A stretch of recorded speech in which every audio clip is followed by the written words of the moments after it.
Ал міне біздің тышқанымыз прогулкаға шықты. Кешке жақын күніне бір уақыт түсіп шығарып қоямыз. Өзіміз обалсынып, кішкене жүрсінші деп. Міне, мысыққа да ермек. Бұл өтірік секірген болады мысық. Ойнайды екен. Коська, сен қатты қолың бат кетпесін. Не, Коська, қолың бат кетпесін. Ақырын түртіп қояды. Біз қорқамыз инстинктивно қолын батырып жібере ма деп. А бұл мысық ақырын ойнайық деп бұны ойынға шақырады түртіп. Тышқанымыз совсем қорықпайды, мысықтың аузына кіріп кетеді. Біз уайымдап бітетін болдық. Екеуі ойнап жүр. Кешке жақын биологические часы тышқанда. Жұмыстан келсең, сағат 8 кезінде мені шығар деп клеткада екі қолын қойып қарап тұрады, екі көзін мөлдіріп. Тамағын бересің, шығарасың. Міне.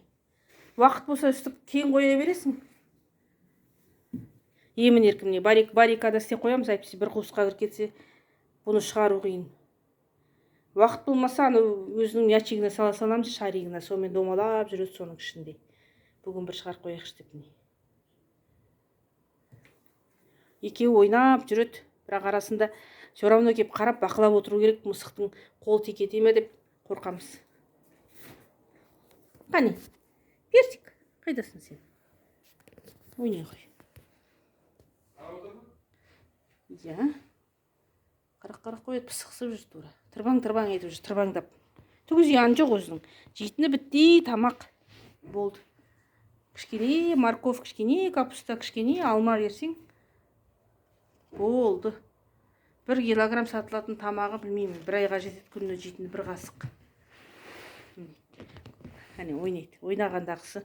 Мысығымыз ақылды, нельзя дегеннен тиіспейді. Ол ойнағысы келді, оны түртпек деп. Ана оны түсінбейді. Ойнағысы келіп жүргенін. Әне. Әне түртпек дейді әне.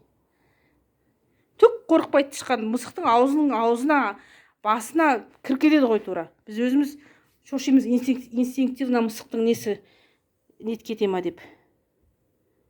Қолға тіте кете ма деп. Е, Персик, давай. Бізден қорықпайды не, үйреніп алған. Персик, келе, жүр, келе. Сол. Қазір бұл кісіні уже кіргізу керек. Біраз отырсын екеуі.